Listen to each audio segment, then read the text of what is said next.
नमस्कार साथियों, आज हम लोग ऐसे शख्सियत के बारे में पढ़ेंगे जो हम लोगों के देश भारत को आज़ाद कराने में सबसे महत्वपूर्ण भूमिका निभाए थे, जिनका नाम है, जिस शख्सियत का नाम है महात्मा गांधी, राष्ट्रपिता महात्मा गांधी, जिनको बापू भी बोला जाता है। इन्होंने हम भारत देश को आज़ाद कराने में अपना जिंदगी का महत्वपूर्ण 30 बरस दिए। जो व्यक्ति 30 बरस तक भारत के स्वतंत्रता के लिए लड़ा, अब आप इसी समझ सकते हैं कि ये कितना महत्वपूर्ण व्यक्ति हैं, जिनका नाम महात्मा गांधी है। तो आइए सबसे पहले महात्मा गांधी का जो युग है भारतीय इतिहास में, भारतीय आधुनिक इतिहास में 1915 से 1947 तक माना जाता है, क्योंकि 1915 में महात्मा गांधी दक्षिण अफ्रीका से भारत आए थे। महात्मा गांधी दक्षिण अफ्रीका से भारत आए थे और महात्मा गांधी बिहार भी आए थे 1917 में। चंपारण, बिहार के चंपारण जिला में आए थे 1917 ईस्वी में, और वहां पर नील की जो खेती होती थी वो अंग्रेज भारतीय किसानों से जबरदस्ती कराते थे। नील की खेती से जो खेत है उसका पैदावार कम हो जाता था, इसीलिए किसान करना नहीं चाहता था, लेकिन अंग्रेज जबरन नील की खेती कराते थे। उसको 3 कठिया प्रथा बोलते हैं, 3/20, यानी 20 कट्ठा में 3 कट्ठा नील की खेती करना जरूरी होता था। बिहार के राजकुमार शुक्ल ने सबसे पहले प्रयास किया लखनऊ जाकर गांधी जी को बुलाने के लिए। चूंकि गांधी जी बहुत काफी देश के लिए काम कर रहे थे, इसलिए बिजी थे, तो प्लान बनाया राजकुमार शुक्ल कि गांधी जी से ही बोलेंगे तो चंपारण के किसानों का जो दुख है वो समाप्त किया जा सकता है। तो 1916 ईस्वी के लखनऊ अधिवेशन, जो कांग्रेस का अधिवेशन था, 1916 ईस्वी का लखनऊ अधिवेशन में राजकुमार शुक्ल सबसे पहले गांधी जी से मिलते हैं। सबसे पहले 1916 में राजकुमार शुक्ल लखनऊ अधिवेशन में, लखनऊ में गांधी जी से राजकुमार शुक्ल मिले, और राजकुमार शुक्ल की ऐसी इच्छा नहीं थी कि गांधी जी एकदम नील की खेती के लिए पूरा अपना समय दें। केवल ये उनका मंशा था कि गांधी जी केवल एक बार बोल दे कि बिहार के नील की खेती, जो हमारे यहाँ बिहार में नील की खेती जो होता है चंपारण में, वो जबरदस्ती होता है, उसको रोका जाए। या वो केवल इतना बात बोल दें कि बिहार में नील की खेती जबरदस्ती अंग्रेजों द्वारा कराया जा रहा है, तो इस पे रोक लग सकता है, या लोग जानेंगे तो जरूर कुछ ना कुछ होगा। ऐसा उनकी मंशा थी कि गांधी जी एक बार बोल दे। केवल गांधी जी से बोले राजकुमार शुक्ल कि ऐसा ऐसा बात है। गांधी जी बोले कि जब तक हम इस बात को जानेंगे नहीं, इसकी सत्यता तक नहीं जाएंगे, तब तक हम कुछ नहीं बोल सकते हैं। तो गांधी जी कुछ नहीं बोले, और उनका मानना था राजकुमार शुक्ल का कि अगर गांधी जी बोल देंगे तो अगले दिन पेपर में छप जाएगा, और जब पेपर में छप जाएगा तो पूरा भारत देश के लोग जान जाएंगे। लेकिन राजकुमार शुक्ल के बोलने के बावजूद गांधी जी बोले कि जब तक हम सत्य नहीं जानेंगे कि आखिर है क्या, तो हम इस बात पर कुछ नहीं बोल सकते हैं। क्योंकि महात्मा गांधी के जो किताब है सत्य की ओर, माई एक्सपेरिमेंट विथ ट्रूथ, सत्य के साथ मेरा प्रयोग, जो उनका पुस्तक है महात्मा गांधी का, उसमें यही बताए हैं कि जब तक सत्य नहीं रहेगा, सत्यता उसमें नहीं रहेगी, हम कुछ नहीं कर सकते हैं। वहां से राजकुमार शुक्ल वापस आ जाते हैं, और जस्ट 1 साल के बाद 1917 ईस्वी में कलकत्ता अधिवेशन में फिर राजकुमार शुक्ल जाते हैं और गांधी जी से बोलते हैं वही नील की खेती के बारे में। गांधी जी बोलते हैं कि बिल्कुल हम चलेंगे, और वो बोलने के लिए बोले थे कि केवल एक बार बोल दीजिए, लेकिन गांधी जी बोले कि चलो ना, हम चलते ही हैं, चलिए चलते हैं भाई, बिहार घूमते हैं। तो सबसे पहले बिहार में वो पटना आए। हर क्वेश्चन जो है ना गांधी जी से इंपॉर्टेंट है, बहुत काफी इंपॉर्टेंट है। गांधी जी के बारे में बहुत सारे लोग कुछ भी बोल देते हैं, वो बात अलग है, क्योंकि उनको जानकारी नहीं है तो कुछ भी बोल दें वो बात अलग होती है। अरे गरे कुछ भी। जो व्यक्ति, बताइए, गांधी जी जो व्यक्ति ब्रिटेन के प्रधानमंत्री से मिलता हो, विंस्टन चर्चिल अर्धनग्न फकीर कहा हो, जिस व्यक्ति ने अपने जिंदगी का 30 साल इस देश के लिए दिया हो, उस व्यक्ति को कोई कुछ बोल दे तो क्या मतलब उस व्यक्ति को कितना नॉलेज है? जो व्यक्ति वो 30 दिन भी देश के लिए नहीं दे सकता, अपने परिवार के लिए भी कितने लोग नहीं होते हैं, तो गांधी जी तो देश के लिए हुए, तो कैसे उनको कोई गलत बोल दे, वो बात अलग है। तो महात्मा गांधी, राजकुमार शुक्ल का कहानी हम बता रहे थे। तो महात्मा गांधी चल देते हैं कलकत्ता से और बिहार में सबसे पहले पटना आते हैं। तो पटना में मजरूल हक के घर जाते हैं, इसके बाद डॉक्टर राजेंद्र प्रसाद के घर जाते हैं। मजरूल हक, अभी यूनिवर्सिटी भी है मजरूल हक के नाम से, तो मजरूल हक के घर जाते हैं, फिर डॉक्टर राजेंद्र प्रसाद के घर जाते हैं, बातचीत होती है। पटना से फिर मुजफ्फरपुर जाते हैं और मुजफ्फरपुर से फिर चंपारण, और चंपारण में जब जाते हैं लोग वहां देखने के लिए उमड़ पड़ते हैं। बिहार के चंपारण जिले में वहां का जो डीएम है वो कांपने लगता है कि गांधी जी के कारण कुछ दंगा न हो, कुछ अलग न हो, कुछ ऐसा वैसा न हो जाए। तो कहते हैं डीएम वहां के कि आप जितना जल्दी हो सके यहां से चले जाइए, लेकिन ये बोलते हैं कि कुछ काम है जो करके ही हम जाएंगे। वहां खाना में इनको जहर भी दिया जाता है। बतख मियाँ रसोईया थे, ये भी क्वेश्चन पूछा है बीपीएससी के एग्जाम में कि महात्मा गांधी के रसोईया, उस रसोइये का क्या नाम था जिन्होंने महात्मा गांधी की जान बचाई थी? बतख मियाँ। तो बतख मियाँ कुछ शरारती जो तत्व हैं गांधी जी को बुलाते हैं, वहां जाते हैं और गांधी जी के खाना में जहर मिला दिया जाता है। ये रसोईया को पता चल जाता है, तो रसोईया डॉक्टर राजेंद्र प्रसाद से इस बात का जिक्र करता है, बताता है कि गांधी जी के खाना में जो है वो जहर मिला दिया गया है। अब राजेंद्र प्रसाद को रहा नहीं जाता, जाकर के गांधी जी से बताते हैं कि देखिए ऐसा ऐसा बात है। गांधी जी नहीं खाते हैं और उनका जान बच जाता है। और बताइए बतख मियाँ का कितना बड़ा योगदान हुआ इस देश के आजाद कराने में। जो व्यक्ति बता दिया, गांधी जी वहीं अगर कुछ हो गया होता तो फिर देश को आजाद कराने में बहुत मुश्किल होती। बहुत सारे चीज थे, नरम दल, गरम दल। देखिए किसी बड़े चीजों को करने के लिए छोटे चीज को कुर्बान भी देना पड़ता है। जैसे ट्रेन है, चलती है, कोई आ जाता है आगे तो ब्रेक मारता है, ब्रेक मारेगा तो हजारों की संख्या में जो उसमें गाड़ी में बैठे हुए मर जाएंगे, कितने लोग मरेंगे, लेकिन एक लोग के चलते इतने लोगों को मरना है, ये खराब बात है। तो चलिए आज गांधी जी के बारे में जानते हैं। ये तो कहानी रहा राजकुमार शुक्ल का जो बिहार में गांधी जी को लाए। तो क्वेश्चन पूछता है, बीटेट 2017 में पूछा था बिहार टीचर एफिशिएंसी टेस्ट में कि महात्मा गांधी को बिहार लाने वाला व्यक्ति का क्या नाम था? राजकुमार शुक्ल। अब भी क्वेश्चन पूछा था कि राजकुमार शुक्ल सबसे पहले गांधी जी से कहाँ मिले थे? लखनऊ के कांग्रेस अधिवेशन 1916। फिर कहाँ मिले? कलकत्ता में। गांधी जी बिहार में सबसे पहले कहाँ आए? पटना से फिर कहाँ गए? मुजफ्फरपुर से फिर कहाँ गए? चंपारण। और सबसे पहले महात्मा गांधी सत्याग्रह जो शब्द है उसका प्रयोग चंपारण बिहार में ही किए। यानी अगर पूछेगा कि सबसे पहले सत्याग्रह शब्द का प्रयोग महात्मा गांधी कहाँ किए, तो भारत में अगर पूछेगा तो चंपारण बिहार होगा। लेकिन ऐसे पूछ देगा, भारत में ही डालेगा और उसमें ऑप्शन में अगर दक्षिण अफ्रीका रहेगा तो दक्षिण अफ्रीका कीजिएगा, क्योंकि दक्षिण अफ्रीका में 1906 में ही सत्याग्रह शब्द का प्रयोग महात्मा गांधी कर दिए थे। आप इसी से अंदाजा लगा सकते कि महात्मा गांधी कितने बड़े व्यक्ति थे जो दक्षिण अफ्रीका में जाकर अश्वेत लोगों के खिलाफ जो रंग भेद नीतियां थी, वहां काले गोरे का भेद था, उसके विरोध में वहां उन्होंने लड़ाई लड़ी। तो महात्मा गांधी इतना बहुत बड़ा व्यक्ति थे। चलिए आइए देखते हैं, यहाँ पे लिखा हुआ है राष्ट्रपिता महात्मा गांधी। राष्ट्रपिता महात्मा गांधी, तो महात्मा गांधी को राष्ट्रपिता के नाम से भी जानते हैं, बापू के नाम से भी जानते हैं।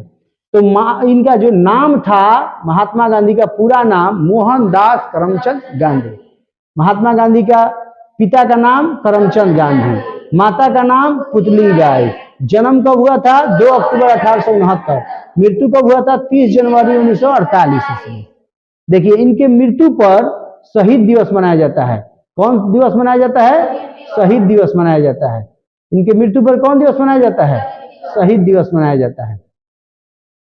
और महात्मा गांधी को यानी शहीद दिवस 30 जनवरी को मनाते हैं। कौन से दिवस? शहीद दिवस 30 जनवरी। और महात्मा गांधी की मृत्यु नहीं हुई थी बल्कि हत्या हुई थी, और उस हत्यारे का नाम नाथूराम गोडसे था। क्या नाम था? नाथूराम गोडसे। नाथूराम गोडसे हत्यारे ने इनका हत्या किया था। किनका हत्या किया था? महात्मा गांधी का। नाथूराम गोडसे। महात्मा गांधी को कौन मारा था? नाथूराम गोडसे। तो बापू, जो पूरे भारत के बापू बोले गए, इनको राष्ट्रपिता बोला गया, और उस व्यक्ति का हत्या करने वाला कोई और नहीं, नाथूराम गोडसे था। और नाथूराम गोडसे, बताइए, ये शर्म वाली बात है कि जिस व्यक्ति का 80 साल उम्र हुआ हो, क्योंकि महात्मा गांधी का उम्र कितना था? 80 साल लगभग। आप मिला लीजिए, 69 में जन्म हुआ, 1948 में, तो लगभग 80 साल से 1-2 महीना इधर उधर, 80 साल के व्यक्ति को, जो चल भी नहीं पाए अच्छा से, उस व्यक्ति की हत्या नाथूराम गोडसे ने किया। तो ये बड़ी बहादुरी वाली बात नहीं कही जा सकती है। चलिए, जन्म स्थान इनका पोरबंदर गुजरात में था। जन्म स्थान कहाँ था? पोरबंदर गुजरात में। ब्याह जो है 1883 में हुआ, यानी 69 में जन्म लिए और 1883 में शादी हो गया, तो 14 वर्ष के उम्र में ही शादी हो गया। बाल विवाह उस टाइम था, है कि नहीं? अभी बहुत सारे इस पे बात बताई जा रही है। बाल विवाह लगभग रुक सा गया है, बाल विवाह अब नहीं हो रहे हैं, क्योंकि सभी लोग शिक्षित व्यक्ति हो रहे हैं, सब लोग जागरूक हो रहे हैं कि बाल विवाह नहीं होना चाहिए। बाल विवाह हमारे इतिहास का खराब बात है, और सती प्रथा भी खराब बातों में आती है। ये सब नहीं होना चाहिए, है कि नहीं? तो देखिए, ब्याह उनका हुआ 1883 ईस्वी में। किससे हुआ? कस्तूरबा गांधी से। किससे हुआ? कस्तूरबा गांधी से। किससे हुआ? कस्तूरबा गांधी से। तो महात्मा गांधी की पत्नी का नाम कस्तूरबा बाई, माता का नाम पुतली बाई, पिता का नाम करमचंद गांधी, गांधी जी का पूरा नाम मोहनदास करमचंद गांधी। और इनके 4 पुत्र हुए। महात्मा गांधी के कितने पुत्र हुए? 4। हरिलाल, मणिलाल, देवदास, रामदास। हरिलाल, मणिलाल, देवदास, रामदास। हरिलाल, मणिलाल, देवदास, रामदास, इनके 4 पुत्र हुए। लेकिन 5वां पुत्र के रूप में जमनालाल बजाज को जाना जाता है। 5वें पुत्र के रूप में किसको जाना जाता है? जमनालाल बजाज को। महात्मा गांधी के 5वें पुत्र के रूप में जमनालाल बजाज को जाना जाता है। पूछा जाता है कि बताइए, महात्मा गांधी के 5वें पुत्र कौन थे? जमनालाल बजाज। चलिए, इनका गुरु, राजनीतिक गुरु थे गोपाल कृष्ण गोखले। हम कभी कभी पूछ लेता है, हमेशा भी पूछता है, बहुत सारा सेट में भी हम देखे हैं और एग्जाम में भी, कि पूछता है महात्मा गांधी के गुरु का नाम क्या था? गोपाल कृष्ण गोखले। गोपाल कृष्ण गोखले का गुरु का नाम महादेव गोविंद रनाडे। महादेव गोविंद रनाडे, MG रनाडे। चलिए, तो राजनीतिक गुरु, यानी महात्मा गांधी के राजनीतिक गुरु गोपाल कृष्ण गोखले। प्रमुख शिष्य कौन थे? तो इंग्लैंड में जन्मी मीराबेन का वास्तविक नाम, जो मैडलिन स्लेड थी, यानी इनके जो प्रमुख शिष्यों में एक शिष्य थी मीराबेन। चलिए, कानूनी बैरिस्टरी की डिग्री प्राप्त कब किया? 1891 ईस्वी। कानूनी बैरिस्टरी की डिग्री कब प्राप्त किया? 1891 ईस्वी। 1891 ईस्वी में, बताइए, बैरिस्टर थे, यानी ये बहुत वकालत किए थे। कौन? महात्मा गांधी। तो 1891 ईस्वी में इनका डिग्री पूरा होता है, और 1893 में दक्षिण अफ्रीका चले जाते हैं। बार बार पूछा जाता है कि महात्मा गांधी दक्षिण अफ्रीका कब गए? 1893। 1893। कानून की बैरिस्टरी की पढ़ाई पूरी कब की? 1891। चलिए, अब्दुल्ला के मुकदमे के लिए दक्षिण अफ्रीका गए 1893 में। हाँ, ये भी बात पूछा गया है कि महात्मा गांधी दक्षिण अफ्रीका कब गए? तो 1893 में। महात्मा गांधी दक्षिण अफ्रीका कब गए? 1893 में। किसके मुकदमा के लिए? अब्दुल्ला का। अब्दुल्ला कौन था? एक व्यापारी था। अब्दुल्ला कौन था? एक व्यापारी था। अब्दुल्ला एक व्यापारी जो था, उसके केस के सिलसिले में महात्मा गांधी दक्षिण अफ्रीका गए। कब गए? 1893 में। जानते हैं कितने साल रहे? 21 साल। कितने साल? 21 साल।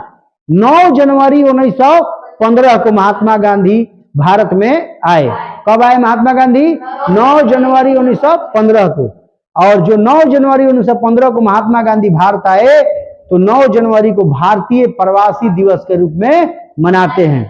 9 जनवरी को कौन सा दिवस मनाते हैं? भारतीय प्रवासी दिवस।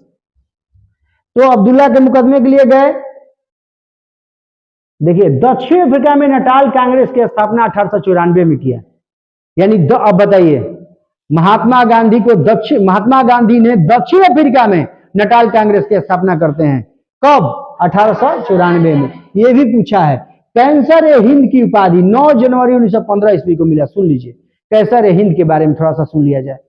कैंसर ए हिंद की उपाधि देता है अंग्रेज, किसको? महात्मा गांधी को। लेकिन एक बात जान लीजिए, कैंसर ए हिंद की उपाधि महात्मा गांधी को इंग्लैंड वालों ने दिया, लेकिन ये कैंसर ए हिंद की उपाधि महात्मा गांधी जालियांवाला बाग हत्याकांड से नाराज होकर के, रौलेट एक्ट से नाराज होकर के, उन्होंने असहयोग आंदोलन के बाद उस कैंसर ए हिंद की उपाधि को क्या कर देते हैं? वापस कर देते हैं। क्या कर देते हैं? वापस। कहीं कहीं ऐसा भी क्वेश्चन पूछ लिया जाता है कि कैंसर ए हिंद की उपाधि अंग्रेजों ने महात्मा गांधी को कब दिया? तो प्रथम विश्व युद्ध के समय। कब दिया? प्रथम विश्व युद्ध के समय। कब दिया?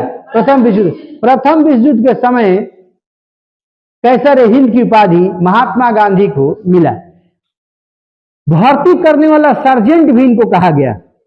महात्मा गांधी को भर्ती करने वाला सार्जेंट कहा गया। कब? प्रथम विश्व युद्ध के समय। महात्मा गांधी को किस युद्ध के समय भर्ती करने वाला सार्जेंट कहा गया? प्रथम विश्व युद्ध। ऐसा क्यों? क्योंकि महात्मा गांधी प्रथम विश्व युद्ध में भारतीयों को भाग लेने के लिए बोला। तो अब बताओ, भारत तो भाग नहीं लिया था प्रथम विश्व युद्ध में, लेकिन इंग्लैंड भाग लिया था। यानी माने क्या कर सकते हैं, गांधी जी का कहना था कि अंग्रेजों का साथ दिया जाए, क्योंकि गांधी जी को ऐसा विश्वास था कि अंग्रेज हमारी हक को देंगे। क्योंकि महात्मा गांधी इस बात से नहीं लड़ रहे थे कि भारत देश आजाद हो जाए। वो ये चाहते थे कि भारतीयों को हक मिलना चाहिए, जिस हक के लिए भारतीय हकदार हैं वो हक मिलना चाहिए। जैसे पढ़ने की, जैसे हम लोग के साथ जो भेदभाव किया जाता था उस तरह नहीं किया जाए। हम लोग को जो सरकारी दफ्तरें हैं, सरकारी चीजें हैं, उसमें हम लोग को नौकरी मिले, जॉब मिले। हमारे साथ कोई हेय दृष्टि से न देखे, निज दृष्टि से न देखे, सताए नहीं, है कि नहीं? जैसे महात्मा गांधी को दक्षिण अफ्रीका में अश्वेत कर करके जो है सताया गया, यहां तक कि ट्रेन से नीचे उतार दिया गया, है कि नहीं? फर्स्ट क्लास का टिकट लिए थे, थर्ड क्लास में बैठाया गया। तो ये जो भेदभाव थे, महात्मा गांधी नहीं चाहते थे कि अंग्रेज जो है ना ये सब भेदभाव करे, भले भारत में शासन करे लेकिन हमारी हक को हमको दे। तो इसलिए ऐसा उनको विश्वास था कि प्रथम विश्व युद्ध में अगर हम इंग्लैंड वालों को मदद करते हैं तो हमारी बातों को सुनेंगे। लेकिन ऐसा कोई बात अंग्रेजों की तरफ से नहीं हो रहा था। हम लोग छोड़ते जा रहे थे और अंग्रेज किसी भी तरह का ढिलाई बरतने को तैयार नहीं थे। तो चलिए, सत्याग्रह शब्द का प्रयोग, प्रथम प्रयोग अब देख लीजिए, यहाँ पे है ना। अगर पूछेगा सत्याग्रह का प्रयोग भारत में सबसे पहले कहां किया गया? चंपारण, बिहार में। महात्मा गांधी के द्वारा सत्याग्रह शब्द का प्रयोग सबसे पहले भारत में कहां किया गया? चंपारण, बिहार में। लेकिन अगर पूछेगा सत्याग्रह का प्रयोग प्रथम बार कब किया गया? प्रथम है तो 1906 में दक्षिण अफ्रीका। 1906 में दक्षिण अफ्रीका। 1906 में दक्षिण अफ्रीका। 1906 में दक्षिण अफ्रीका। यानी सत्याग्रह जो शब्द है उसका प्रयोग 1906 में महात्मा गांधी ने किया। कहां किया? दक्षिण अफ्रीका में। देखिए, जेल जीवन का प्रथम अनुभव 1908। ये प्रथम बार जेल, देखो ये दक्षिण अफ्रीका में जेल में गए थे, वहां भी लोगों की मांग के लिए आंदोलन चालू कर दिए। जब आंदोलन चालू किए तो वहां की पुलिस पकड़ी और इनको जेल में डाल दिया। तो पूछेगा महात्मा गांधी प्रथम बार जेल में कब गए थे? तो 1908 में। कहां गए थे? दक्षिण अफ्रीका में। कहां गए थे? दक्षिण अफ्रीका में। देखिए यहाँ पे सीधा लिखा, महात्मा गांधी का भारत आगमन कब हुआ? 9 जनवरी 1915। इस 9 जनवरी को कौन सा दिवस मनाया जाता है? भारतीय प्रवासी दिवस। भारतीय प्रवासी दिवस। साबरमती आश्रम की स्थापना 1915 ईस्वी। आश्रम की स्थापना 1915 ईस्वी। साबरमती आश्रम की स्थापना 1915 ईस्वी।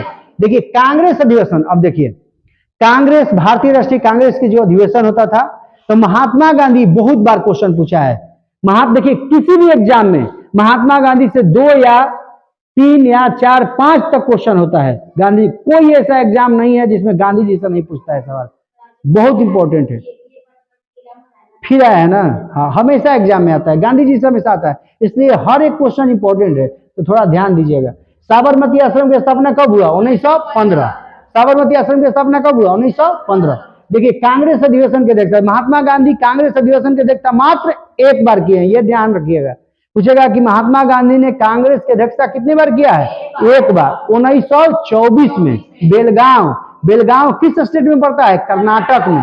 बेलगांव किस स्टेट में पड़ता है? कर्नाटक में।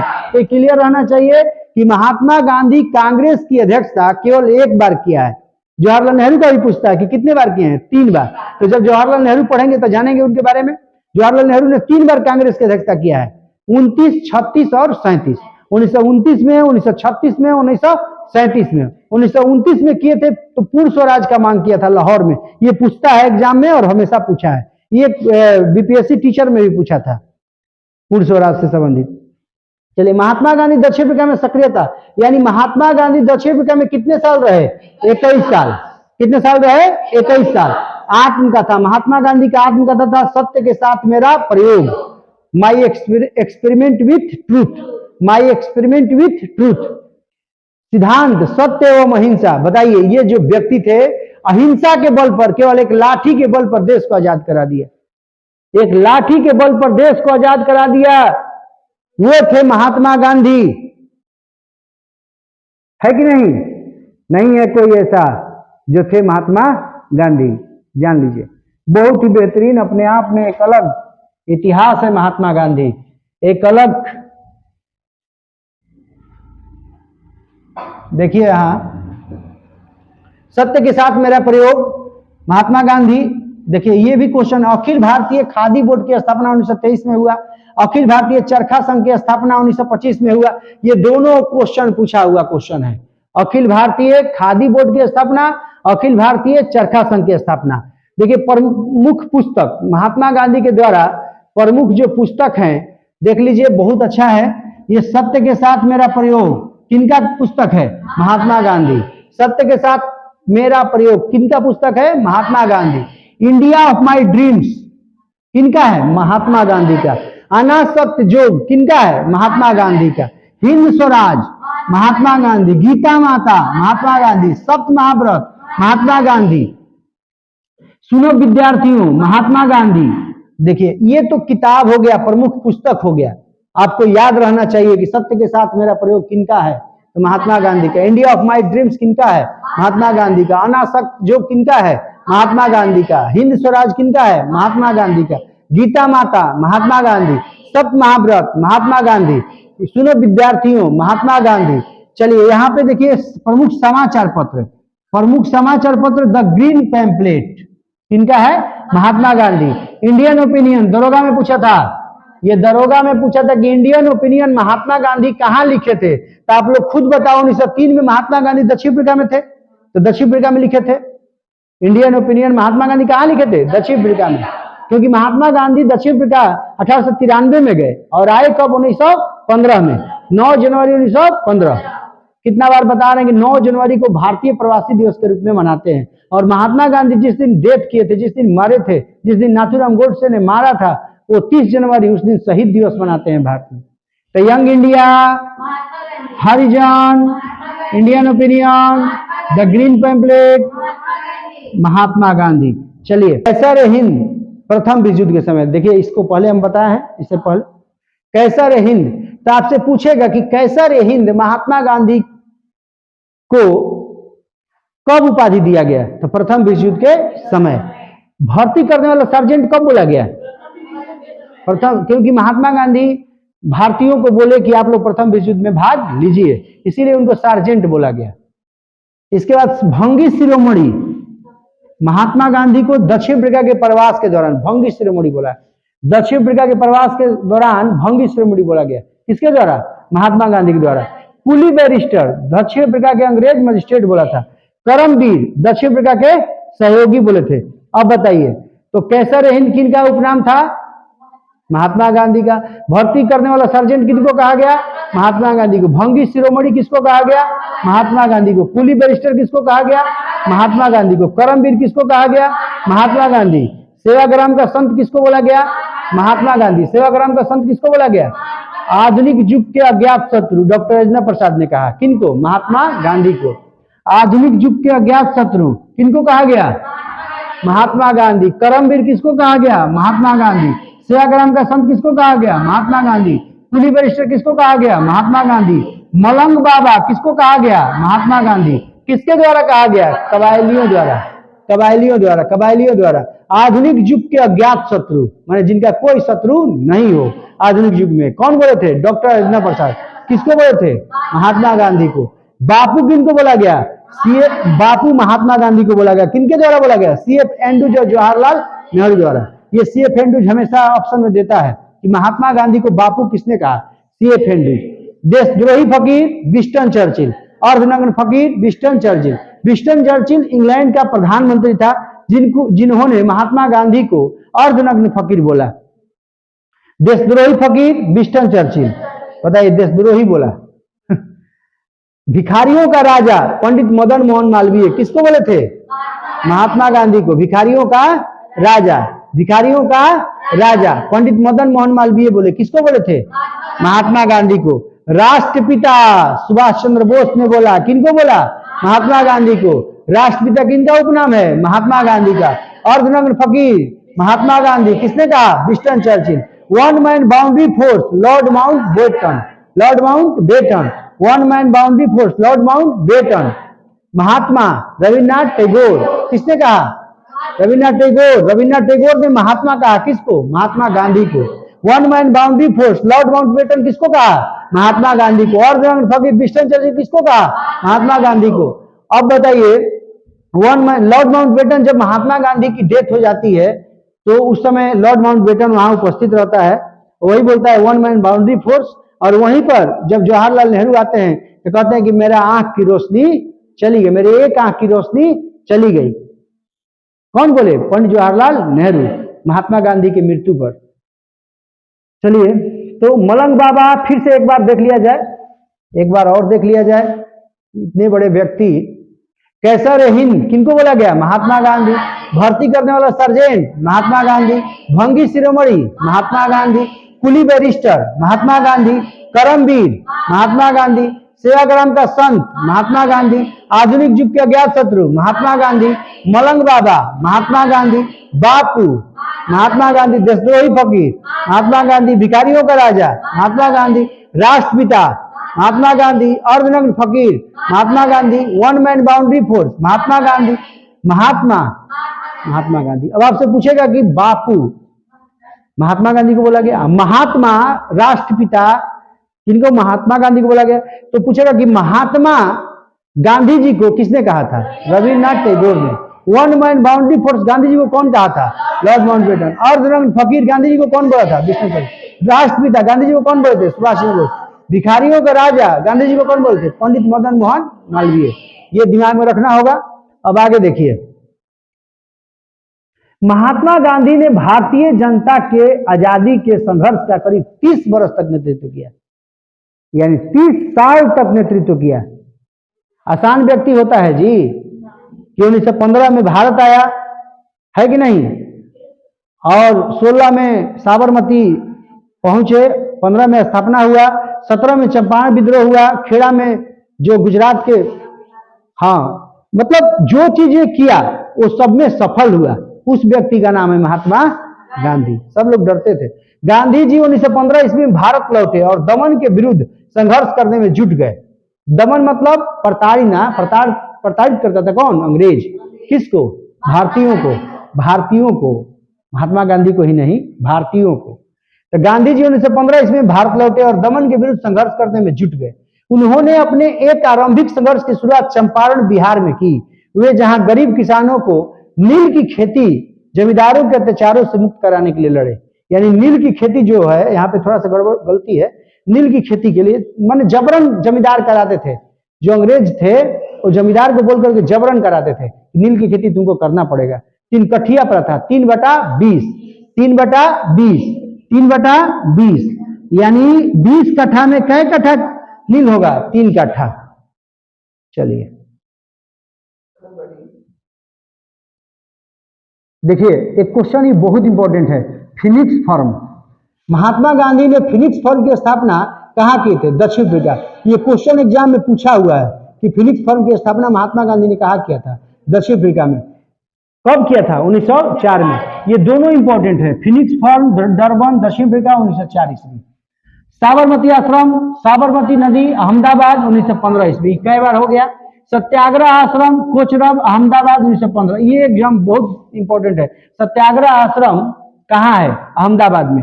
अनाशक्ति आश्रम कौसानी उत्तराखंड में, ये भी इंपॉर्टेंट है, उत्तराखंड में कौसानी।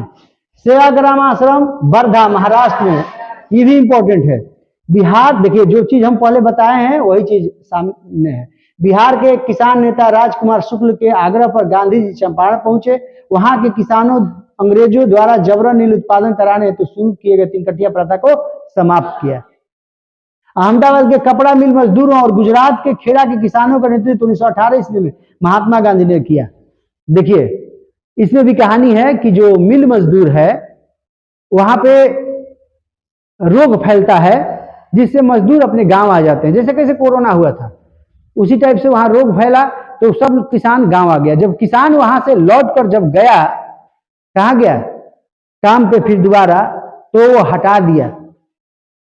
तब फिर वो जितने मजदूर थे वो गांधी जी को याद किए और गांधी जी वहां गए और गांधी जी मदद किया। वो नहीं मान रहा था लेकिन उसको मानना पड़ा मिल मालिक को। और जब सभी लोग को उल्टा भी पाठ पढ़ा दिया गया, जितने मजदूर थे गांधी जी को ही गलत समझने लगे, ऐसा भी हुआ था उस टाइम।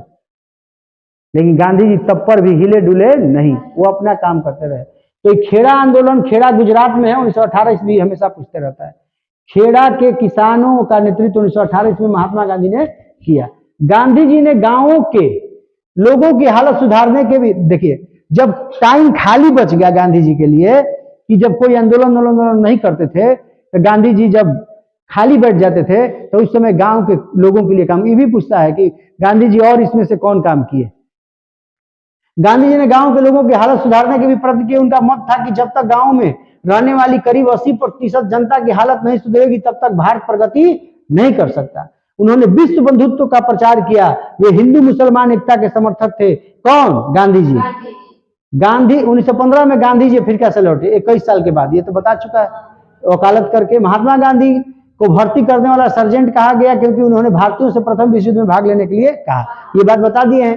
केसर हिंद की उपाधि ब्रिटिश सरकार द्वारा गांधी जी को दिया गया, जिसे असहयोग आंदोलन के बाद उन्होंने क्या किया? वापस कर दिया, क्योंकि जालियांवाला बाग हत्याकांड से नाराज थे और रॉलेट एक्ट से नाराज थे। तो असहयोग आंदोलन के बाद क्या किया? वापस कर दिया। ये जो असहयोग आंदोलन कब चालू हुआ? 1920 में। कब बंद हो गया? 1922 में। क्यों बंद हुआ? चौरी चौरा हत्याकांड के कारण। चौरी चौरा किस जिला में है? गोरखपुर जिला में। उत्तराखंड। चौरी चौरा गोरखपुर जिला। गोरखपुर जिला किस राज्य में है? उत्तर प्रदेश में है। किस राज्य में है? उत्तर प्रदेश में है। तो चौरी चौरा कांड 5 फरवरी 1922 को हुआ और 12 फरवरी 1922 को असहयोग आंदोलन के गांधी जी वापस ले लिए। जब गांधी जी असहयोग आंदोलन को वापस लिए तो सुभाष चंद्र बोस बहुत नाराज हुए, कहे कि आंदोलन एकदम चरम पे था, इन्होंने वापस लेकर के अच्छा नहीं किया। बहुत लोग नाराज हो गए। चलिए 1917 ईस्वी में गांधी जी के आंदोलन प्रारंभ हो गए थे। पहला आंदोलन चंपारण में किया, फिर गुजरात खेड़ा में किया, फिर रॉलेट एक्ट के विरोध में आंदोलन किया, फिर ये क्या बोलते हैं रॉलेट एक्ट क्या था? देखिए रॉलेट एक्ट ऐसा कानून था जिसमें बिना वकील, बिना अपील, बिना दलील के किसी को गिरफ्तार किया जा सकता था। रॉलेट एक्ट 1919 में हुआ था। रॉलेट एक्ट के बढ़ रहा था, माने रॉलेट एक्ट संदेहास्पद आदमी को भी गिरफ्तार, किसी को भी गिरफ्तार किया जा सकता था। तो अलीपुर बम कांड सैफुद्दीन किचलू को ब्रिटिश सरकार ने गिरफ्तार कर लिया।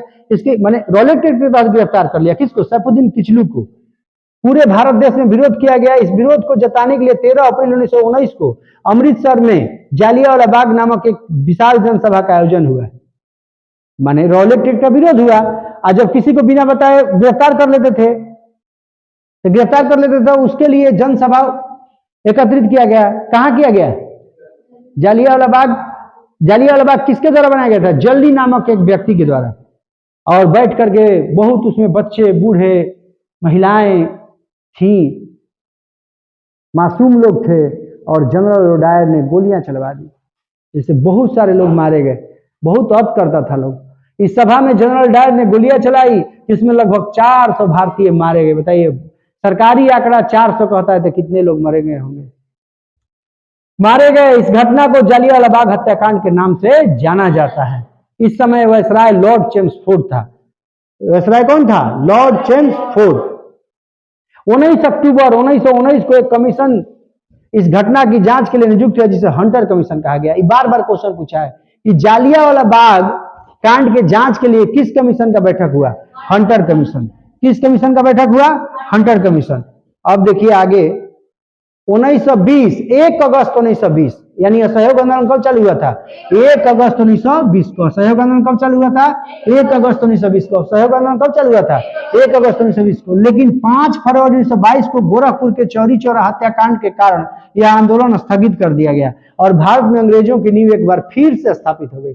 यानी असहयोग आंदोलन 1920 में चालू हुआ और 1922 में बंद हो गया। ये चौरी चौरा हत्याकांड जो हुआ उससे नाराज हो गए महात्मा गांधी और असहयोग आंदोलन को वापस ले लिए। चौरी चौरा हत्याकांड में क्या हुआ था कि अंग्रेज पुलिस को जिंदा जला दिया गया था, थाने में आग लगा दिया। वहां के लोग, अंग्रेज वहां के लोगों से ज्यादती करते थे, वहां महिलाओं के गलत सोचते थे महिलाओं के प्रति, इसीलिए वहां के लोग जो है ना थाने में क्या किया? आग लगा दिया। देखिए, मोतीलाल नेहरू और चित्तरंजन दास ने मिलकर इलाहाबाद में स्वराज पार्टी की निर्माण की। यानी 22 के बाद ये लोग नाराज थे गांधी जी से और उस नाराजगी में उन्होंने अलग से एक पार्टी की स्थापना की जिसका नाम था स्वराज पार्टी। तो बराबर पूछता है कि स्वराज पार्टी की स्थापना कब हुआ? 1923। कौन किए? मोतीलाल नेहरू और चित्तरंजन दास। मोतीलाल नेहरू और चित्तरंजन दास मिलकर इलाहाबाद में स्वराज पार्टी का निर्माण किया। इसका मुख्य उद्देश्य भारत में संविधान बनाना था। 1924 ईस्वी में देखिए बता चुके हैं कि कर्नाटक कांग्रेस का अधिवेशन कर्नाटक के बेलगांव में अध्यक्षता महात्मा गांधी ने किया। यानी महात्मा गांधी एक बार कांग्रेस की अध्यक्षता किया और 1924 में बेलगांव में कहा किए? कर्नाटक में। चलिए, 1926, 27, 28, ये 26 अखिल भारतीय महिला संघ की स्थापना हुई। ये तो अपने आप में बहुत इंपॉर्टेंट क्वेश्चन है कि अखिल भारतीय महिला संघ की स्थापना कब हुई? 1926। भारत का संविधान बनाने के लिए साइमन कमीशन की नियुक्ति की गई और इसे 3 फरवरी 1928 को भारत में प्रवेश किया। देखिए, ये क्वेश्चन बीपीएससी टीचर में पूछा था 11-12 में कि साइमन कमीशन भारत कब आया? तो 1928 होगा। भारत कब आया? 1928। लेकिन साइमन कमीशन का जो रिपोर्ट बना साइमन कमीशन को आने के लिए तो 1927 में बन गया। कब बना? 1927। लेकिन साइमन कमीशन कब आया? 1928। साइमन कमीशन का बहुत काफी विरोध किया गया। Simon commission go back, Simon commission वापस जाओ। विरोध क्यों किया गया? क्योंकि साइमन कमीशन में जितने सदस्य थे वो टोटल सदस्य केवल अंग्रेज थे, इसीलिए उस कमीशन को व्हाइट मैन कमीशन भी कहा गया। क्या कहा गया? व्हाइट मैन कमीशन, माने सफेद कमीशन। व्हाइट माने गोरे थे ना, अंग्रेजों को हम लोग क्या बोलते थे? गोरे, गोरी सरकार, इस टाइप से भी बोलते थे। तो अंग्रेजों केवल अंग्रेज सदस्य थे, सभी के सभी अंग्रेज सदस्य थे, इसीलिए कहा गया व्हाइट मैन कमीशन। तो पूछेगा कि साइमन कमीशन भारत कब आया? 1928। 1928 सबसे पहले कहां आया? मुंबई। क्या नारा दिया गया? Go back Simon, Simon commission वापस जाओ। उसी विरोध के दौरान लाला लाजपत राय को लाठी से पुलिस द्वारा बर्बरता पूर्वक मारा गया और लाठी से जब मारा गया तो लाला लाजपत राय की मृत्यु हो गई और उन्होंने कहा कि मेरे सिर पर किए गए लाठी का एक एक प्रहार ब्रिटिश साम्राज्य का किल साबित होगी। ब्रिटिश साम्राज्य का किल साबित हो। किल साबित समझते हैं क्या होता है? जब ब्रिटेन के लोग जब मर जाते हैं तो उनको जब डब्बा में बंद किया जाता है तो उसे रखा जाता है कि कोई आएगा तो उनको देखेगा, उनसे दर्शन करेगा। लेकिन जब अंतिम बार उसमें किल ठोक दिया जाता है तो बक्सा बंद होता है तो तब नहीं खुलता है। तो वही कहते हैं कि ब्रिटिश साम्राज्य का किल साबित होगा। किल माने अंतिम ताबूत है। ये इस ताबूत में जो रखा गया है उसमें अंतिम जो ताबूत में जो किल ठोका जाता है वो है हमारे मरने के बाद। सच में हुआ कि लाला लाजपत राय के मरने के बाद बहुत तेजी से आंदोलन हुआ और अंग्रेजों को भागना पड़ा। 1927 में बटलर कमेटी बनी थी। इसका मुख्य उद्देश्य सरकार और राज्यों के बीच संबंधों को सुधार करना था। 1928 में साइमन कमीशन वापस जाओ के नारा लग रहे थे, तब ब्रिटिश सरकार ने भारतीयों को संविधान बनाने की चुनौती दे दी और भारतीयों ने एक समिति बनाई और कुछ सम्मेलन भी उन्होंने आयोजित किए। इस सम्मेलन की अध्यक्षता मोतीलाल नेहरू ने किया और उन्होंने एक साथ 7 सदस्य टीम बनाई। उन्होंने संविधान के सिद्धांतों का निर्धारण किया था और फिर एक रिपोर्ट बनाई गई और प्रस्तुत की गई जिसे नेहरू रिपोर्ट बोला गया। थोड़ा पढ़ लीजिएगा, अच्छा चीज है, जिसकी अध्यक्षता अंसारी तथा मोतीलाल नेहरू ने किया। देखिए 1929 ये भी सवाल आया था, हाँ, कि लाहौर अधिवेशन की अध्यक्षता जवाहरलाल नेहरू ने किया जिसमें पूर्ण स्वराज का मांग किया। ये पूछा है कि 1929 में हुए पूर्ण स्वराज की मांग कांग्रेस अधिवेशन की अध्यक्षता किसने किया? जवाहरलाल नेहरू। जवाहरलाल नेहरू ने कितने बार कांग्रेस की अध्यक्षता किया? 3 बार, 29, 36 और 37। चलिए देखिए गोलमेज सम्मेलन, संविधान बनाने के लिए गोलमेज सम्मेलन। ये जो गोलमेज सम्मेलन भारत में कितने बार हुआ? सॉरी, भारत में नहीं हुआ, इंग्लैंड में हुआ। गोलमेज सम्मेलन कितने बार हुआ? 3 बार, 1930, 31 और 32। 31 है ये, 31 और 32, 1930, 31, 32। प्रथम गोलमेज सम्मेलन 1930, द्वितीय गोलमेज सम्मेलन 1931 और तृतीय गोलमेज सम्मेलन 1932। अगर सवाल पूछेगा कि तीनों गोलमेज सम्मेलन में कौन भाग लिया? भीमराव अंबेडकर। तीनों गोलमेज सम्मेलन में कौन भाग लिया? भीमराव अंबेडकर। महात्मा गांधी किस गोलमेज सम्मेलन में भाग लिए? दूसरा गोलमेज सम्मेलन में। महात्मा गांधी किस गोलमेज सम्मेलन में भाग लिए? दूसरा गोलमेज सम्मेलन में। दूसरा गोलमेज सम्मेलन में महात्मा गांधी भाग लिए और तीनों गोलमेज सम्मेलन में कौन भाग लिए? भीमराव अंबेडकर। तो यही है 1930 में गोलमेज सम्मेलन। प्रथम गोलमेज सम्मेलन 1930 में हुआ, द्वितीय गोलमेज सम्मेलन 1931 में, तृतीय गोलमेज सम्मेलन 1932 में। इन तीनों गोलमेज सम्मेलन में संविधान 40% पूरा हो गया। तीनों गोलमेज सम्मेलन में भीमराव अंबेडकर ने हिस्सा लिया। सविनय अवज्ञा आंदोलन, अब लीजिए, सविनय अवज्ञा आंदोलन 1930 में हुआ। कब हुआ? 1930 में। 12 मार्च 1930 को सविनय अवज्ञा आंदोलन की शुरुआत हुआ। सविनय अवज्ञा आंदोलन क्या था? सुन लीजिए, गांधी जी ने सविनय अवज्ञा आंदोलन की शुरुआत की। सविनय अवज्ञा आंदोलन की शुरुआत की कौन किया? गांधी जी। सविनय अवज्ञा आंदोलन अंग्रेजों ने क्या किया कि नमक पर टैक्स लगा दिया, नमक पर ही रोकने का काम चालू कर दिया। बहुत ही खराब बात हुआ, है कि नहीं? तो नमक कानून को तोड़ने के लिए गांधी जी 385 किलोमीटर पैदल चले, साबरमती से दांडी पहुंचे और नमक कानून को तोड़ा। नमक कानून को तोड़ा और बहुत काफी बड़ा आंदोलन खड़ा किया। लेकिन इरविन, पहले इरविन को वो अपना जो मांग था वो पहले इरविन को लिख कर देते हैं। इरविन उस समय गवर्नर जनरल रहता है, इरविन को लिख कर देते हैं कि हमारी मांगे पूरी की जाए, लेकिन इरविन इनकी बातों को नहीं मानता है। जब इरविन इनकी बातों को नहीं मानता है तो गांधी जी आंदोलन करते हैं। जब देखता है इरविन कि अरे आंदोलन बहुत बड़ा हो गया, तब झूठ बोलता है गांधी जी से और बोलता है कि आप जो कहिएगा वही हम करेंगे। और तब गांधी और इरविन समझौता होता है। कब होता है? 1931 में। और दोनों के बीच जब समझौता होता है, उस समझौते को दिल्ली समझौता का नाम दिया गया। कौन समझौता का नाम दिया गया? दिल्ली समझौता। कौन समझौता का नाम दिया गया? दिल्ली समझौता। गांधी इरविन समझौता 1931 में हुआ, जिसको दिल्ली समझौता के रूप में जाना गया।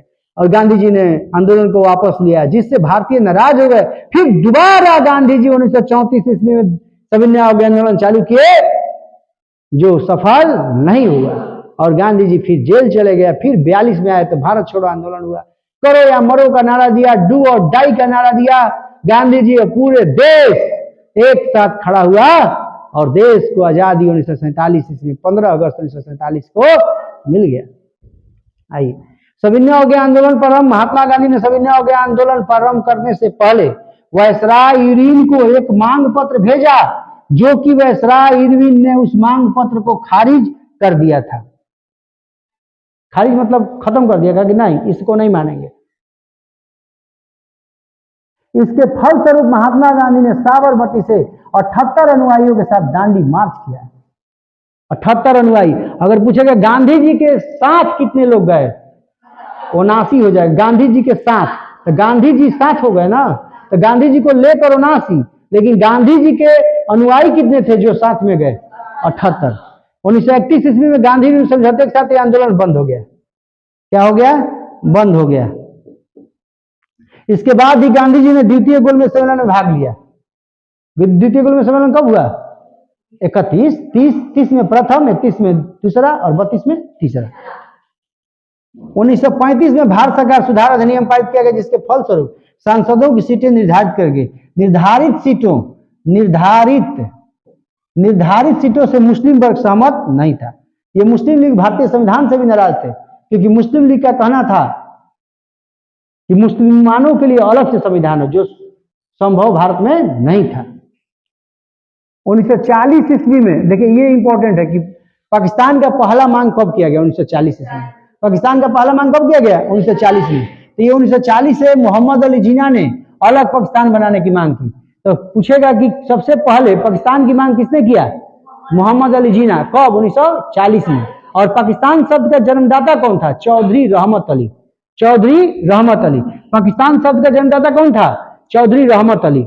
अब देखिए, क्रिप्स मिशन आया 1942, कैबिनेट मिशन 1946, और भारत कैबिनेट मिशन के संस्कृति के आधार पर ही भारतीय संविधान को बनाया गया। वो भारतीय संविधान हम लोग पढ़ेंगे सिविक्स में। अभी यहाँ पे भारत का संविधान 60% बनकर तैयार हो गया। इस समय भारत का वायसराय लॉर्ड लिनलिथगो था। देखिए, लॉर्ड लिनलिथगो का जो कार्यकाल था 1936 से 43 था। 36 से कब तक था? 43। 1936 से 43 लॉर्ड लिनलिथगो का कार्यकाल कब से कब तक था? 1936 से 1943। भारत छोड़ो आंदोलन 8 अगस्त 1942 को चालू हुआ। 9 अगस्त 1942 को सबसे पहले बंबई और कोलकाता में विरोध किया गया। अब देखिए, इंपॉर्टेंट प्रश्न से पहले कुछ है। हाँ, भारत छोड़ो 1942 में भारत छोड़ो का नारा दिया गया, और महात्मा गांधी के द्वारा कौन नारा दिया गया? डू और डाई। भारत छोड़ो आंदोलन प्रारंभ हो गए और गांधी जी अन्य क्रांतिकारियों को गिरफ्तार कर लिया गया। लीजिए, चालू हुआ, गांधी जी को क्या कर लिया? गिरफ्तार कर लिया गया। क्रिप्स मिशन के आने के साथ ही आंदोलन क्या हो गया? बंद हो गया। 1946 में कैबिनेट मिशन आता है। इस मिशन के अंतर्गत भारत का संविधान बनकर तैयार हो गया। 1947 में लॉर्ड माउंटबेटन योजना के तहत भारत और पाकिस्तान अलग देश बन गया। तो किस योजना के तहत भारत और पाकिस्तान का बंटवारा हुआ? लॉर्ड माउंटबेटन योजना। भारत और पाकिस्तान का बंटवारा किस योजना के तहत हुआ? Lord Mountbatten. इस प्रकार कई वर्षों के बाद भारत देश स्वतंत्र हो गया और इसका संविधान 26 जनवरी 1950 को लागू हो गया। देखिए, कुछ इंपॉर्टेंट है। 1919-20 में अली बंधुओं ने तुर्की के खलीफा के समर्थन में और अंग्रेजों के विरुद्ध खिलाफत आंदोलन प्रारंभ किया। देखिए, ये 1919-20 की बात है। तुर्की का खलीफा, तुर्की में जो खलीफा के लिए लड़ाई छिड़ा था, उसमें महात्मा गांधी मुसलमानों का साथ दिया, क्योंकि वो समझते थे कि अगर मुसलमानों का हम साथ देंगे तो हिंदू मुसलमान एक होकर के भारत देश को क्या करेंगे? आजाद कर देंगे। चलिए, आंदोलन प्रारंभ किया। इस आंदोलन का अध्यक्ष कौन थे? महात्मा गांधी। महात्मा गांधी के गुरु का नाम गोपाल कृष्ण गोखले था। गोपाल कृष्ण गोखले का गुरु का नाम महादेव गोविंद। कि महात्मा गांधी के गुरु का नाम क्या था? गोपाल कृष्ण गोखले। और गोपाल कृष्ण गोखले के गुरु का क्या नाम था? महादेव गोविंद रानडे। स्वतंत्र भारत के पहले गवर्नर श्री राजगोपालाचारी थे। देखिए, यहां ध्यान रखिएगा, स्वतंत्र और भारतीय। जब पूछेगा कि भारत के पहले भारतीय गवर्नर जनरल कौन थे, स्वतंत्र भारत के पहले भारतीय जब बोला तो श्री राजगोपालाचारी। अगर भारतीय नहीं बोलेगा तो लॉर्ड माउंटबेटन। और पूछेगा स्वतंत्र भारत के पहले और अंतिम भारतीय गवर्नर जनरल कौन थे? श्री राजगोपालाचारी। प्रथम भी थे और अंतिम भी थे। फिनिक्स फर्म की स्थापना कब हुई? महात्मा गांधी। फिनिक्स फर्म की स्थापना कब हुई? फिनिक्स फर्म की स्थापना किसने किया? महात्मा गांधी ने। फिनिक्स फर्म की स्थापना किसने किया? Mahatma Gandhi. HSRA, Hindustan socialist republican, इसकी स्थापना दिल्ली में चंद्रशेखर आजाद के नेतृत्व में 1928 ईस्वी में हुआ।